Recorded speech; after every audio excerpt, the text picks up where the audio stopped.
বন্ধুরা, day with me চ্যানেলে তোমাদেরকে আরও একবার স্বাগত। চলে এলাম নতুন একটা ভিডিও নিয়ে। তো আজকের ভিডিওটা হচ্ছে বলবো তোমাদের সাথে ভূতের একটা ঘটনা। তো একদম সত্যি ঘটনা। আমার একজন খুব কাছের একজন ঘটনাটা বলেছে আমাকে। তো সেই ঘটনাটাই আজকে তোমাদের সাথে আমি শেয়ার করব। তো চলো একদম সরাসরি গল্পে চলে আসি। বন্ধুরা, আজকের ঘটনাটা হচ্ছে কলকাতার মানিকতলা অঞ্চলের ঘটনা।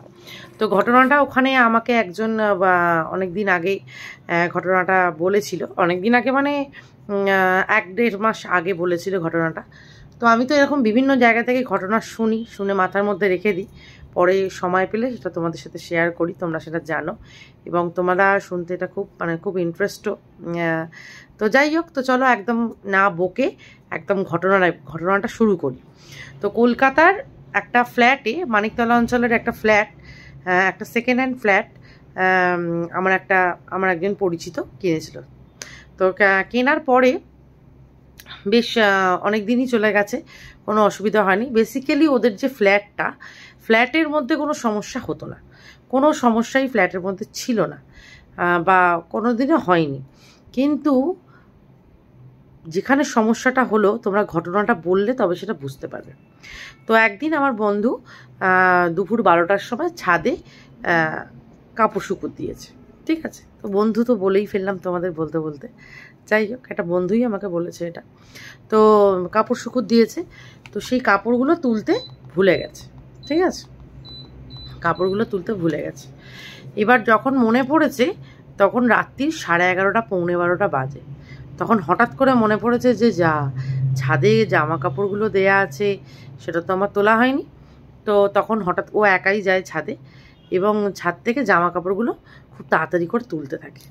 জামাটা তুলছে। এইবার ঠিক তোমাদের বলছি যে সিঁড়ি দিয়ে উঠে একটা সিঁড়িঘর হয় না, সিঁড়িঘরের একটা ছাদ হয় আর নিচে একটা ছাদ হয়। সিঁড়িঘরের ছাদের ওপরে ওদের ট্যাঙ্ক বসানো ছিল, জলের ট্যাঙ্ক। তো যখন ওই জামা কাপড়গুলো র্যাপ করে, মানে জামা কাপড়গুলো গুছিয়ে নিয়ে এরকম মানে ঘুরে যেতে যাচ্ছে, দেখছে ওই সিঁড়িঘরের ছাদের ওপরে অন্ধকারে কেউ একজন পিছন দিকে পিঠ করে বসে আছে। ও কিন্তু প্রথম ভেবেছে ওটা হনুমান। ঠিক আছে, ও যেহেতু হনুমানকে ভীষণ ভয় পায়, সে ভূত বলে মানে আইডিয়া করেনি, হনুমান ভেবেছে। তো হনুমান ভেবে তাড়াতাড়ি করে ওই জামা কাপড়গুলো নিয়ে একদম নিচে চলে গেছে। ও যে মানে কাউকে পিছন ঘুরে দেখতে পেয়েছে সেটা যে খুব স্পষ্ট তা নয়, কিন্তু কেউ একটা বসে আছে এটা পরিষ্কার বোঝা যাচ্ছে। কিন্তু ও আর বেশিক্ষণ, ও জাস্ট এক ঝলক দেখেছে, দেখি জামা কাপড়গুলো নিয়ে নিচে চলে এসছে। পরের দিন বিকালবেলা থেকে ওর জ্বর, প্রচণ্ড জ্বর, এত জ্বরের ঘরে ভুল বকছে। ঠিক আছে, তো তারপরে ওকে ওষুধপত্র এনে খাওয়ানো হয়। খাওয়ানোর পরে মোটামুটি মানে ঠিকঠাক হয়েছে। তো ওর সাথে ওর ফ্ল্যাটে মা থাকতো, ওর হাজব্যান্ড হচ্ছে বাইরে চাকরি করতো, আর ওর হচ্ছে 2 ছেলে মেয়ে। তো দুজনে একজন হচ্ছে স্কুলে পড়তো আর একজন খুব ছোট, মানে সে জাস্ট কি বলবো, সে একদম ছোট আর কি। ঠিক আছে, স্কুলে টুলে ভর্তি হয়নি, ওর 2 ছেলে মেয়ে। আর তোর মায়ের সাথে ওই ফ্ল্যাটে থাকতো। ফ্ল্যাটে কোনো সমস্যা নেই। এবার আর একদিন ওরকম কি হয়েছে না, ওর মা ছাদে গেছে। তো সেটা হচ্ছে সকালবেলাতেই। তো সকালবেলা ছাদে গিয়ে দেখছে বেশ কিছু জায়গাতে ব্লাডের মতো কিছু ছাদের বিভিন্ন জায়গায় পড়ে আছে। ব্লাড যেরকম হয় ওরকম দেখতে, ব্লাডের মতো। ও মানে তো ভয় পেয়ে গেছে দেখে যে বাবা, ছাদে এরকম রক্ত কেন। তো ওর মা নিচে এসে মেয়েকেও ডেকেছে, সাথে ফ্ল্যাটের আরও অনেক যারা থাকে আর কি তাদেরকেও ডেকেছে। তো তাদেরকে ডাকতে তারা ছাদে এসে কিচ্ছু দেখতে পায়নি। তারা সবাই ছাদে এসেছিল, কোনো ব্লাড কোনো কিছু দেখতে পায়নি।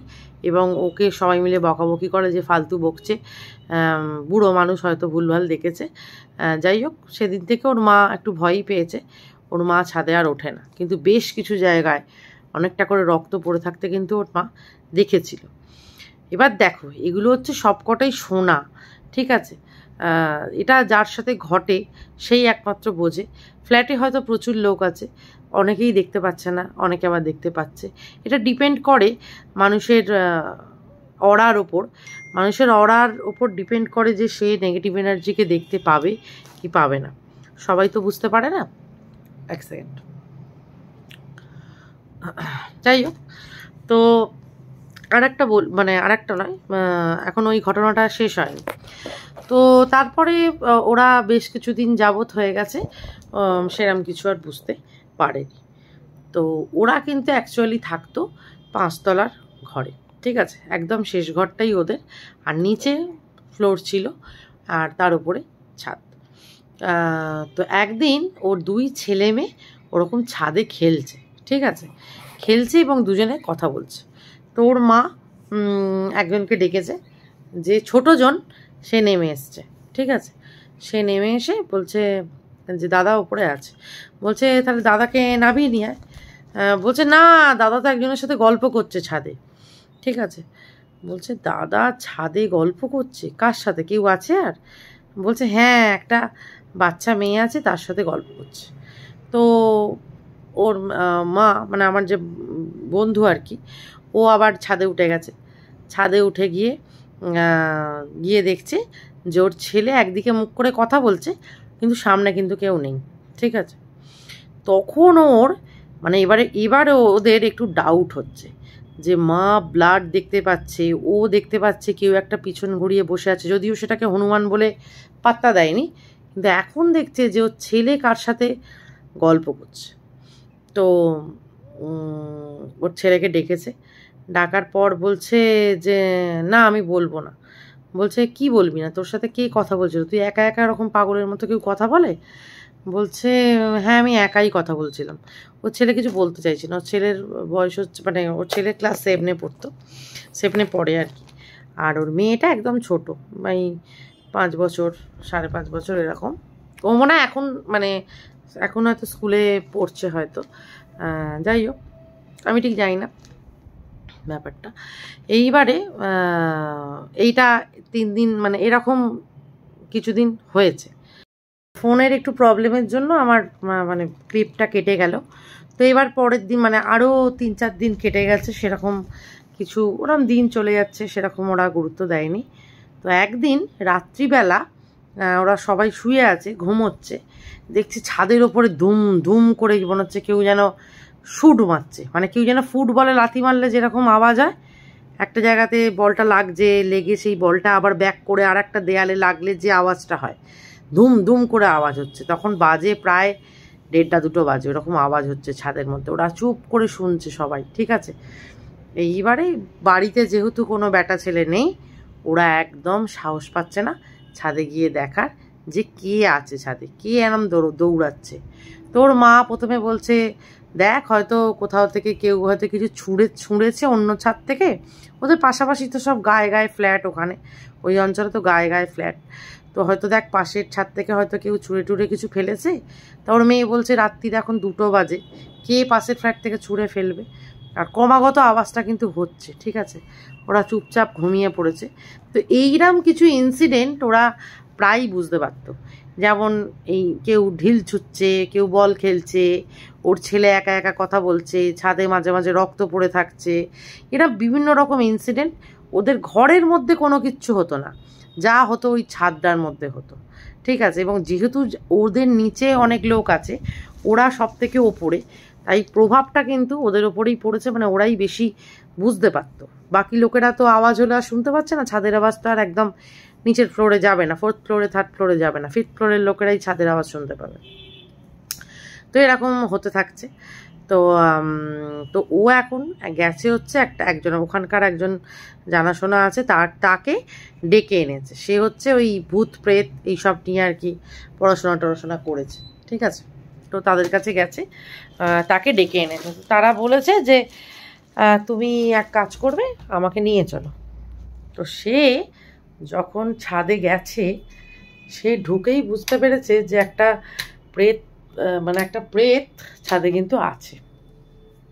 সে কিন্তু গিয়েই বুঝতে পেরে গেছে, এবং সে সেটাকে ধরার জন্য সে তখন বলে যে আমাকে এটা গুনে দেখতে হবে যে এখানে কে আছে বা কি কি মানে কেন কারণ সেটা।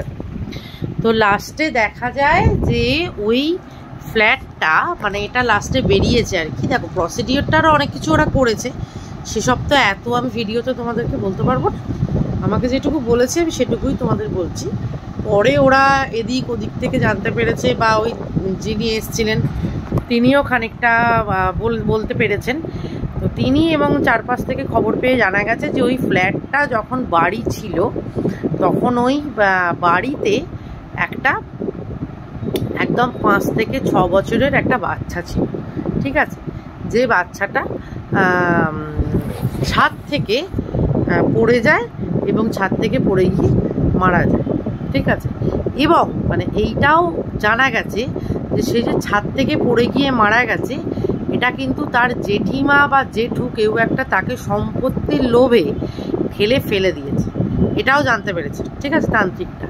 এবং তারই সেই অতৃপ্ত আত্মা ওই ছাদের মধ্যে ঘুরে বেড়ায়, বসে থাকে, বল খেলে, যেহেতু সে বাচ্চা।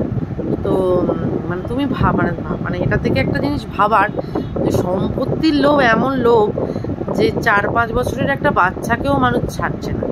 এবং ওরা পাড়া থেকেও জানতে পারছে, এবং তান্ত্রিকটা কারোর ওপরে ওই বাচ্চার প্রেতটাকে নিয়ে এসছিল,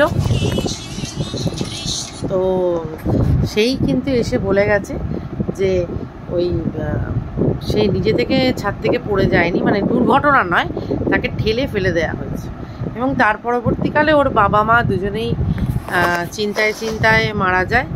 এবং বাড়ির উত্তরাধিকার আর সেরকম কেউ থাকে না, তখন ওরা বাড়িটা প্রমোটিং চিন্তায় মারা যায় না, সরি, ওর মা চিন্তা করে নাকি স্ট্রোক হয়ে মারা যায়। ওর বাবা যেহেতু একা, এবং ওই জেঠু এবং জেঠিমা কিন্তু জেলে, ঠিক আছে। আর বাবা যে সে আর কি করবে, সে ওই বাড়ি বিক্রি করে দিয়ে প্রমোটিং করতে দিয়ে সে ওখান থেকে চলে গেছে আর কি। মানে পুরো ফ্যামিলি শেষ হয়ে গেল একটা বাচ্চার জন্য, যেটুকু আমি শুনেছি আর কি, ফ্যামিলিটাই শেষ হয়ে গেল। তো তারপরে ওরা আর কি ওখান থেকে চলে যায়, এবং ওই বাড়িটার ওপরেই ওরা তো তখন অত কিছু জানে না, কাটান কিছু না করেই ফ্ল্যাটটা করেছে, এবং ওই ছাদের মধ্যেই কিন্তু ওই বাচ্চাটা ঘোরাফেরা করে। তো তান্ত্রিক ওটা অনেকটা কাটিয়ে দিয়েছে, কিন্তু এখনও আমি যেটা শুনলাম যে এখনও নাকি কিছু উৎপাত করে, ঠিক আছে। ছাদের মধ্যে এখনও টুকটাক আওয়াজ হয়, মানে আগের থেকে পরিমাণ কমে গেছে, হ্যাঁ, কিন্তু ওরা ঠিক সাহসও পায় না ছাদে যেতে। তো মানে এখনও নাকি কিছু কিছু ঘটনা নাকি এখনও টুকটাক ঘটে ওখানে, মানে পুরোপুরি ওরা ঠিক হয়নি, ঠিক আছে। তো আজকের ঘটনাটা কেমন লাগলো তোমরা অবশ্যই জানাবে, আর আমার ভিডিও কেমন লাগছে এটাও জানাবে। তোমাদের থেকে প্রচুর রেসপন্স পাচ্ছি, তার জন্য তোমাদেরকে অসংখ্য ধন্যবাদ। Thank you so much. সবাই ভালো থেকো, সুস্থ থেকো, আমার পাশে থেকো। আর ডে উইথ মি চ্যানেলকে সবাই সাবস্ক্রাইব করো, লাইক করো, শেয়ার করো। টাটা।